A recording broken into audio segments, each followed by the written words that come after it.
जगत न्यायाधिपति भगवान चित्रगुप्त धर्मराज सरकार की जय।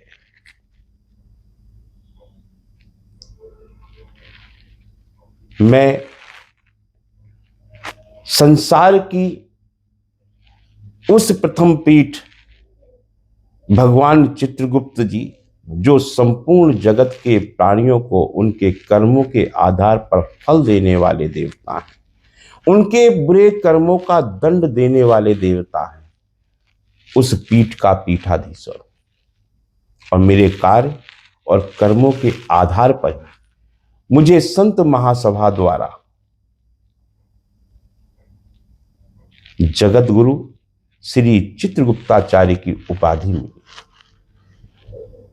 प्रभु की आराधना करने के लिए और सनातन धर्म के प्रचार प्रसार के लिए और सनातन की रक्षा के लिए।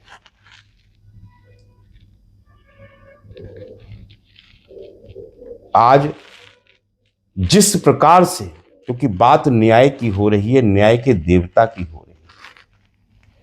कोई व्यक्ति जब पीड़ित होता है तो बड़े ही, जब देखता है वो टूट चुका है सब तरफ से, उसे कहीं सहयोग नहीं मिल रहा होता है, तो बड़े विश्वास के साथ वो कहता है अब मैं न्यायालय की शरण में चलता हूं। उसे न्याय का मंदिर मानता है और न्याय के मंदिर पर जो न्याय करने के लिए विराजमान है उसे धर्मराज के स्वरूप में उसको प्रणाम करता है और विश्वास के साथ उस न्यायालय में जाता है। लेकिन बड़ा ही दुख का विषय है, जहां पर आस्था और विश्वास जुड़ा है, जिसको न्याय का मंदिर कहा जा रहा है, अगर उस न्याय के मंदिर में और उस न्याय के मंदिर में बैठा हुआ न्याय करने वाला, जिसको भगवान के स्वरूप में वो पूज रहा है और ये सोच रहा है कि मुझे न्याय मिल जाएगा, अगर वहां पर भ्रष्टाचार हो जाए, अगर न्याय की कुर्सी पर बैठा हुआ न्यायाधिपति गलत न्याय निर्णय लेने लगे और केवल किस लिए? अर्थ के लिए, धन के लिए, लोभ लालच के लिए, तो सोचिए कितना बड़ा अनर्थ हो जाता है। आज जो बार बार सुनने को मिल रहा है कि आज सबसे बड़ा अगर भ्रष्टाचार कहीं हो रहा है तो यही न्यायालय के मंदिर में हो रहा है। ये न्याय का मंदिर जो वास्तव में एक आस्था का विषय है, वहां पर यदि इस प्रकार के कृत्य किए जा रहे हैं तो कभी ये ना सोचें न्याय करने वाले, अगर गलत न्याय कर रहे हैं, अर्थ और लोभ लालच के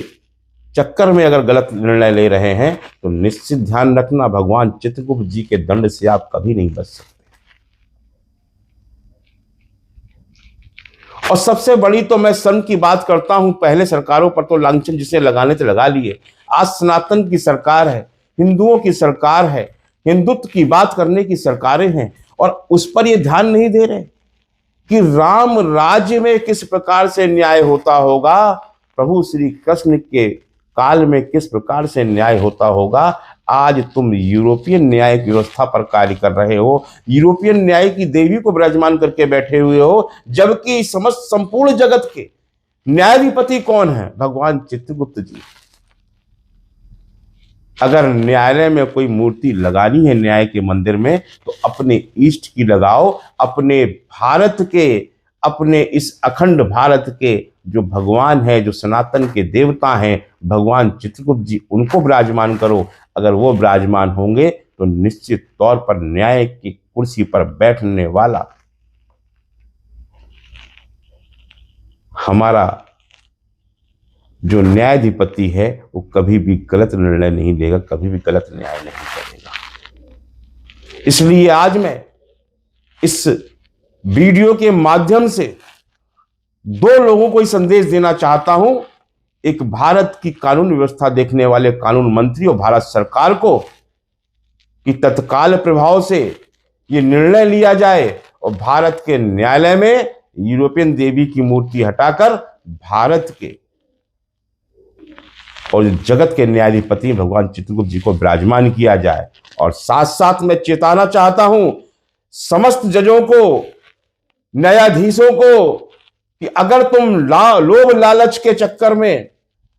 अगर तुम अर्थ के चक्कर में रिश्वत लेकर भ्रष्टाचार करके न्याय कर रहे हो तो तुम्हारे लिए भी दंड मिलेगा। भगवान चित्रगुप्त जी अब स्वयं इस मृत्यु लोक पर विराजमान हो चुके हैं। प्रभु की पीठ वृंदावन में स्थापित हो चुकी है और मैं ईश्वर से नित्य यही प्रार्थना करूंगा कि हे प्रभु, अगर किसी जरूरतमंद के साथ धोखा कर रहा हो न्यायालय, अगर गलत निर्णय लिए जा रहे हो तो उस न्यायाधीश को भी कड़ा से कड़ा दंड मिले, उसको दारुण दुख मिले, उसके घर में कभी सुख शांति ना आए, उसका घर परिवार हमेशा दुखी रहे। ये श्राप भी दे रहा हूं और ये बात भी प्रभु से हर रोज कह रहा हूं, हे प्रभु, अगर आपका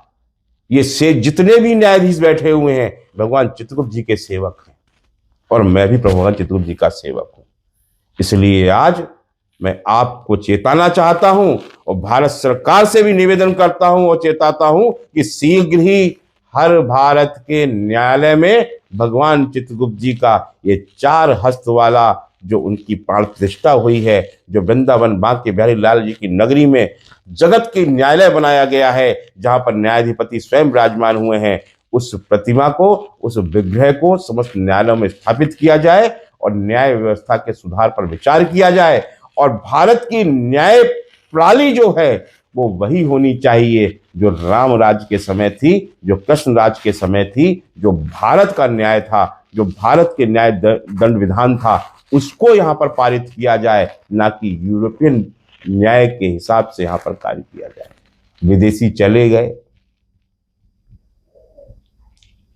लेकिन अपना सब कुछ हम पर थोप कर चले गए। परिवर्तन की आवश्यकता है क्योंकि इस भारत को पुनः विश्व गुरु बनाना है, इस भारत को पुनः अखंड भारत बनाना है, इस भारत को एक विकसित देश बनाना है। तो सबसे पहले अपने इन परिवर्तनों पर विचार करना होगा जिसकी आवश्यकता है। जय हिंद, वंदे मातरम, भारत माता की जय।